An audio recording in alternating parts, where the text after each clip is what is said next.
ಎಲ್ಲರಿಗೆ ನಮಸ್ಕಾರ. Dear diploma students, ಭಾಳ ಜನರು ನನಗೆ ರಿಸಲ್ಟ್ ಬಗ್ಗೆ ಡೌಟ್ಸ್ ಕೇಳ್ತಾ ಇದ್ದೀರಿ. ಸೊ ನಿಮ್ಮ ಡೌಟ್ಸ್ ಕ್ವೆಶನ್ಸ್ ಏನಿದಾವಂದರೆ, ಫೇಲ್ ಆಗಿದೆ ರಿಸಲ್ಟ್, ಫೇಲ್ ಆದಮೇಲೆ ನನ್ನ ಸಬ್ಜೆಕ್ಟ್ ಆ್ಯಕ್ಚುಲಿ ಚೆನ್ನಾಗಿ ಹೋಗಿತ್ತು ಬಟ್ ಆದರೂ ಫೇಲ್ ಆಗಿದ್ದೀನಿ, ರಿವ್ಯಾಲ್ಯೂಯೇಷನ್ ಅಪ್ಲೈ ಮಾಡಬಹುದಾ ಅಂತ ನೀವು ಕೇಳ್ತಾ ಇದ್ರಿ. ಮತ್ತು ಅಷ್ಟೇ ಅಲ್ಲದೆ ಮೇಕಪ್ ಎಕ್ಸಾಮ್ ಅಂದರೆ ಏನು, ಯಾವಾಗಿರ್ತೈತಿ, ಸಪೋಸ್ ನನ್ನ ಸಬ್ಜೆಕ್ಟ್ಸ್ 4ಕ್ಕಿಂತ ಜಾಸ್ತಿ ಫೇಲ್ ಆದರೆ ನಾನು ನೆಕ್ಸ್ಟ್ ಸೆಮಿಸ್ಟ್ರಿಗೆ ಅಡ್ಮಿಷನ್ ತೊಗೋಬಹುದಾ, ಈಗ ನೆಕ್ಸ್ಟ್ ಸೆಮಿಸ್ಟ್ರ್ ನಾನು ಕ್ಲಾಸಸ್ ಅಟೆಂಡ್ ಮಾಡಬಹುದಾ ಅಂತಂದು ಕೇಳ್ತಾ ಇದ್ರಿ. ಸೊ ಇವೆಲ್ಲ ಕ್ವಶನ್ಸಿಗೂ ನಾನು ನಿಮಗೆ ಆನ್ಸರ್ ಮಾಡ್ತೀನಿ, ನಿಮ್ಮ ಡೌಟ್ಸನ್ನು ನಾನು ಕ್ಲಿಯರ್ ಮಾಡ್ತೀನಿ. ಸೊ ಈ ವಿಡಿಯೋ ಎಂಡ್ ತನಕ ವಾಚ್ ಮಾಡಿರಿ, ಭಾಳ ಇಂಪಾರ್ಟೆಂಟ್ ಇನ್ಫಾರ್ಮೇಷನ್ ಐತಿ. ಸೊ ನಿಮ್ಮೆಲ್ಲ ಡೌಟ್ಸನ್ನು ಕ್ಲಿಯರ್ ಮಾಡುವಂಥ ಪ್ರಯತ್ನ ಮಾಡಿದ್ದೀನಿ.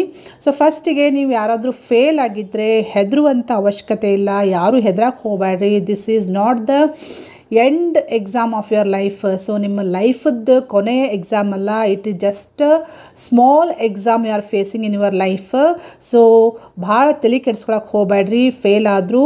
ಸಪೋಸ್ ನೀವು ನಿಮ್ಮ ಎಕ್ಸಾಮ್ನಲ್ಲಿ ಚೆನ್ನಾಗಿ ಬರೆದಿದ್ದರೆ ಆದರೂ ಫೇಲ್ ಆಗಿದ್ದರೆ, ನಿಮಗೆ ಕಾನ್ಫಿಡೆನ್ಸ್ ಇತ್ತಂದರೆ, ಸೊ ನಿಮಗೆ ಬರೆದದ್ದು ನೀವು ಕ್ವಶನ್ ಪೇಪರ್ ತೆಗೆದು ನೋಡ್ಕೋಬಹುದು. ಮತ್ತು ನಾನು ಆಗಲೇ ನಿಮಗೆ ಬಹಳಷ್ಟು ಸಬ್ಜೆಕ್ಟ್ಸ್ದು ಸ್ಕೀಮೂ ನಾನು ಕಳಿಸಿದ್ದೀನಿ, ಆನ್ಸರ್ ಸ್ಕ್ರಿಪ್ಟ್ ಹೇಗೆ ವ್ಯಾಲ್ಯೂಯೇಷನ್ ಮಾಡ್ತಾರಂತಂತ ಹೇಳಿ.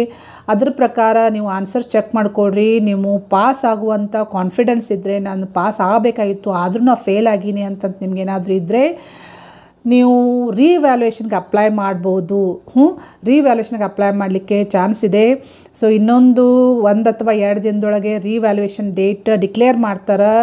ಯಾವಾಗಂತಂತ ಹೇಳಿ ಸರ್ಕ್ಯುಲರ್ ಬಿಡ್ತಾರೆ, ಅದನ್ನು ನಿಮಗೆ ಅಪ್ಡೇಟ್ ಕೊಡ್ತೀನಿ. ಸೊ ನೀವು ರಿವ್ಯಾಲ್ಯೂಯೇಷನ್ ಅಪ್ಲೈ ಮಾಡ್ಬೋದು, ಬಟ್ ಕಾನ್ಫಿಡೆನ್ಸ್ ಇದ್ದರೆ ಅಷ್ಟೇ ಅಪ್ಲೈ ಮಾಡಿ. ನಿಮಗೆ ಅಂದರೆ ನಾನು ಚೆನ್ನಾಗಿ ಬರ್ದೀನಿ, ಪಾಸ್ ಆಗಬೇಕಾಗಿತ್ತು ಆದರೂ ಫೇಲ್ ಆಗೈತೆ ಅಂತಂತ ಹೇಳಿ ನಿಮ್ಗೆ ಏನಾದರೂ ಅನಿಸಿತ್ತಂದರೆ ರಿವ್ಯಾಲ್ಯೂಯೇಷನ್ ಅಪ್ಲೈ ಮಾಡಿರಿ. ಸಪೋಸ್ ನಿಮ್ಮದು ಮಾರ್ಕ್ಸ್ ಕಡಿಮೆ ಇದ್ರೂ, ಯಾವುದಾದ್ರೂ ಒಂದು ಸಬ್ಜೆಕ್ಟ್ನಲ್ಲಿ ಪಾಸ್ ಆಗಿರ್ತೀರಿ ಬಟ್ ಮಾರ್ಕ್ಸ್ ಕಡಿಮೆ ಇತ್ತು, ಇನ್ನೂ ನನಗೆ ಚೆನ್ನಾಗಿ ಬರಬೇಕಾಗಿತ್ತು ರಿಸಲ್ಟ್ ಅಂತಂದರೆ ಅವರು ನೀವು ರಿವ್ಯಾಲ್ಯೂಯೇಷನ್ ಅಪ್ಲೈ ಮಾಡ್ಬೋದು. ಸೊ ಅದ್ರ ಬಗ್ಗೆ ಜಾಸ್ತಿ ಇನ್ಫಾರ್ಮೇಷನ್ನ ನಾನು ಸರ್ಕ್ಯುಲರ್ ಬಿಟ್ಟ ಮೇಲೆ ನಿಮ್ಗೆ ಅಪ್ಡೇಟ್ ಕೊಡ್ತೀನಿ. ನೆಕ್ಸ್ಟ್ ನೀವು ಕೇಳಬಹುದು, ಭಾಳ ಜನರು ಕೇಳಕತ್ತೀರಿ ಮೇಕಪ್ ಎಕ್ಸಾಮ್ ಇರ್ತೈತೋ ಇಲ್ಲೋ, ಯಾವಾಗ ಕಂಡಕ್ಟ್ ಮಾಡ್ತಾರಂತಂದು ಕೇಳ್ತೀರಿ. ಸೊ ಇಮಿಡಿಯೇಟ್ಲಿ ನಿಮಗೆ ಈಗ ಮೇಕಪ್ ಎಕ್ಸಾಮ್ ಇಡಂಗಿಲ್ಲ. ಮೇಕಪ್ ಎಕ್ಸಾಮ್ ಯಾವಾಗ ಇಡ್ತಾರಂತಂದರೆ ಈವನ್ ಸೆಮಿಸ್ಟ್ರ್ ಮುಗಿದ್ಮೇಲೆ. ಈವನ್ ಸೆಮಿಸ್ಟ್ರ್ ಅಂದರೆ ಏನು, ಯಾವುದು ಅಂತ ಕೇಳ್ಬೋದು. ಈವನ್ ಸೆಮಿಸ್ಟ್ರ್ ಅಂದರೆ 2nd, 4th, 6th ಸೆಮಿಸ್ಟ್ರಿಗೆ ನಾವು ಈವನ್ ಸೆಮಿಸ್ಟ್ರ್ ಅಂತ ಕರಿತೀವಿ. So 2nd, 4th, 6th semester exam ಮುಗಿದ್ಮೇಲೆ, ರೆಗ್ಯುಲರ್ ಎಕ್ಸಾಮ್ ಮುಗಿದ್ಮೇಲೆ ರಿಸಲ್ಟ್ ಬರ್ತೈತಲ್ಲ, ರಿಸಲ್ಟ್ ಬಂದಾದಮೇಲೆ ನೆಕ್ಸ್ಟ್ ಮೇಕಪ್ ಎಕ್ಸಾಮ್ ಇಡ್ತಾರೆ. So makeup exam most probably ನಿಮ್ಮದು ಈ ಇಯರ್ ಜುಲೈ ತಿಂಗಳದೊಳಗೆ ಇಡಬಹುದು. ಸೊ ಜುಲೈ ಆಗಸ್ಟ್ನಲ್ಲಿ ಮೇಕಪ್ ಎಕ್ಸಾಮ್ ಬರ್ತೈತಿ. ಸೊ ಮೇಕಪ್ ಎಕ್ಸಾಮ್ ನೀವು ಯಾರ್ಯಾರು ಎಲಿಜಿಬಲ್ ಆಗ್ತಾರೆ ಅಂದ್ರೆ, ನೀವು C20 ಸಿಲೆಬಸ್ನಲ್ಲಿ ಯಾರು ಓದಾಕತ್ತಿರಲ್ಲ ಅವರಷ್ಟೇ ಎಲಿಜಿಬಲ್ ಆಗ್ತಾರೆ ಮೇಕಪ್ ಎಕ್ಸಾಮ್ ಬರಲಿಕ್ಕೆ. ಸೊ ಈಗ ಸದ್ಯಕ್ಕೆ ನಿಮಗೆ ಮೇಕಪ್ ಎಕ್ಸಾಮ್ ಇರೋಂಗಿಲ್ಲ.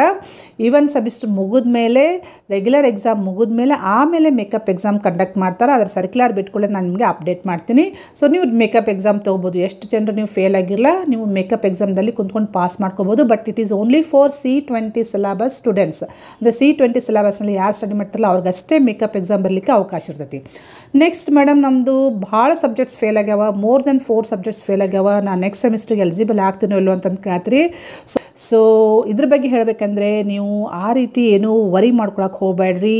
ಈ ಸದ್ಯಕ್ಕೆ ಆಡ್ ಸೆಮಿಸ್ಟ್ರಿನಿಂದ ಈವನ್ ಸೆಮಿಸ್ಟ್ರಿಗೆ ಹೋಗಲಿಕ್ಕೆ ಯಾವುದೇ ಗೇಟ್ ಇರೋಂಗಿಲ್ಲ. ಅಂದರೆ ಫಸ್ಟ್ದಿಂದ 2nd ಸೆಮಿಸ್ಟ್ರಿಗೆ ಹೋಗಲಿಕ್ಕೆ, ಥರ್ಡ್ ಸೆಮಿಸ್ಟ್ರಿಂದ 4th ಸೆಮಿಸ್ಟ್ರಿಗೆ ಹೋಗಲಿಕ್ಕೆ, ಮತ್ತು ಅದೇ ರೀತಿ 5th ಸೆಮಿಸ್ಟ್ರಿಂದ 6th ಸೆಮಿಸ್ಟ್ರಿಗೆ ಹೋಗಲಿಕ್ಕೆ ಯಾವುದೇ ಗೇಟ್ ಇರೋಂಗಿಲ್ಲ. ನೀವು ಎಷ್ಟು ಸಬ್ಜೆಕ್ಟ್ಸ್ ಫೇಲ್ ಆದರೂ ನೀವು ಎಲಿಜಿಬಲ್ ಇರ್ತೀರಿ ನೆಕ್ಸ್ಟ್ ಸೆಮಿಸ್ಟ್ರಿಗೆ ಹೋಗಲಿಕ್ಕೆ. ಯಾವಾಗ ಎಲಿಜಿಬಲ್ ಆಗಂಗಿಲ್ಲ ಅಂದರೆ, ನೀವು ಫಸ್ಟ್ ಇಯರ್ ಮುಗಿಸಿದ ಮೇಲೆ, ಅಂದರೆ 2nd ಸೆಮಿಸ್ಟ್ರ್ ಮುಗಿಸಿದ ಮೇಲೆ ನೆಕ್ಸ್ಟ್ 2nd ಇಯರ್ಗೆ ಹೋಗ್ತಿರಲ್ಲ ಅವಾಗ ಗೇಟ್ ಇರ್ತೈತಿ. ಅಂದರೆ ಗೇಟ್ ಅಂದರೆ ನೀವು ಮೋರ್ ದೆನ್ 4 ಸಬ್ಜೆಕ್ಟ್ಸ್ ಫೇಲ್ ಆಗಿದ್ದರೆ ಆವಾಗ ನಿಮಗೆ ಅಲೋ ಮಾಡೋಂಗಿಲ್ಲ ನೆಕ್ಸ್ಟ್ ಇಯರ್ ಅಡ್ಮಿಷನ್ ಮಾಡಿಸ್ಲಿಕ್ಕೆ. ಇನ್ನು ನೆಕ್ಸ್ಟ್ ಸ್ವಲ್ಪ ಜನರು ಕೇಳತ್ತೀರಿ, ಮೇಡಮ್ ನಂದು ಜಾಸ್ತಿ ಸಬ್ಜೆಕ್ಟ್ಸ್ ಫೇಲ್ ಆಗ್ಯಾವ, ಮೋರ್ ದೆನ್ 4 ಸಬ್ಜೆಕ್ಟ್ಸ್ ಫೇಲ್ ಆಗ್ಯಾವ, ಅಂದರೆ 5-6 ಸಬ್ಜೆಕ್ಟ್ಸ್ ಫೇಲ್ ಆಗಿದ್ದರೆ ನೆಕ್ಸ್ಟ್ ನಾನು ಅಡ್ಮಿಷನ್ ತೊಗೋಬೋದಾ ಅಂತಂದು ಕೇಳ್ತೀರಿ. ಸೊ ಈಗೇನು ಯಾವುದು admission ಅಂತೇನಿರಂಗಿಲ್ಲ. 2nd, 4th, 6th ಸೆಮಿಸ್ಟ್ರಿಗೆ admission ಅಂತಂತ ಏನಿರಂಗಿಲ್ಲ, ನೀವು ಡೈರೆಕ್ಟಾಗಿ ಎಲಿಜಿಬಲ್ ಆಗಿರ್ತೀರಿ. ಸೊ ನಿಮ್ದು ಸಬ್ಜೆಕ್ಟ್ಸ್ ಜಾಸ್ತಿ ಉಳ್ಕೊಂಡು ಯಾವುದೇ ರೀತಿ ತೊಂದರೆ ಆಗಂಗಿಲ್ಲ. ನೀವು 2nd, 4th, 6th ಸೆಮಿಸ್ಟ್ರಿಗೆ ನೀವು ಎಕ್ಸಾಮ್ ಬರಲಿಕ್ಕೆ ಯಾವುದೇ ರೀತಿ ತೊಂದರೆ ಆಗಂಗಿಲ್ಲ. ಸೊ ವರಿ ಮಾಡ್ಕೊಳಕ್ಕೆ ಹೋಗಬೇಡ್ರಿ, ಈಗ ನಿಮಗೆ ಗೇಟ್ ಇರಂಗಿಲ್ಲ. ಓಕೆ, ಸೊ ಸಬ್ಜೆಕ್ಟ್ಸ್ ನಿಮಗೆ ಫೇಲ್ ಆದರೂ, ಎಷ್ಟು ಸಬ್ಜೆಕ್ಟ್ಸ್ ನಿಮಗೆ ಫೇಲ್ ಆಗಿದ್ರು ಇವಾಗ ತಲೆ ಕೆಡಿಸ್ಕೊಳಕ್ಕೆ ಹೋಗಬೇಡ್ರಿ. ಈಗ ರೆಗ್ಯುಲರ್ ಸಬ್ಜೆಕ್ಟ್ಸ್ ಅಂದರೆ ರೆಗ್ಯುಲರ್ ಸೆಮಿಸ್ಟ್ರಿಗೆ ನೀವು 2nd ಇದ್ದರೆ, 4th ಇದ್ದರೆ, 6th ಸೆಮಿಸ್ಟ್ರ್ ನೀವು ಅಭ್ಯಾಸ ಮಾಡಕತ್ತಿದ್ರೆ ಅವ್ನು ಚೆನ್ನಾಗಿ ಫೋಕಸ್ ಮಾಡಿಕೊಂಡು ಅವನು ಫಸ್ಟ್ ಕ್ಲಿಯರ್ ಮಾಡ್ಕೊಡ್ರಿ. ನೆಕ್ಸ್ಟ್ ಈಗ ಯಾವ ಸಬ್ಜೆಕ್ಟ್ಸ್ ಉಳಿದಾವಲ್ಲ, ಈಗ ಯಾವ್ದು ಫೇಲ್ ಆಗಿರಲ್ಲ ಅವನು ನೀವು ಮೇಕಪ್ ಎಕ್ಸಾಮ್ ಯಾವಾಗ ಇರ್ತೈತಲ್ಲ ಅವಾಗ ನೀವು ಕ್ಲಿಯರ್ ಮಾಡ್ಕೋಬೋದು. ಸೊ ಈ ಇನ್ಫಾರ್ಮೇಷನ್ನ ಭಾಳ ಇಂಪಾರ್ಟೆಂಟ್ ಐತಿ ಅಂಥೇಳಿ ನಾನು ನಿಮ್ಗೆ ಶೇರ್ ಮಾಡ್ತಾ ಇದ್ದೀನಿ. ಈ ಇನ್ಫಾರ್ಮೇಷನ್ನ ನಿಮ್ಮ ಫ್ರೆಂಡ್ ಸರ್ಕಲ್ನಲ್ಲಿ ಶೇರ್ ಮಾಡಿರಿ.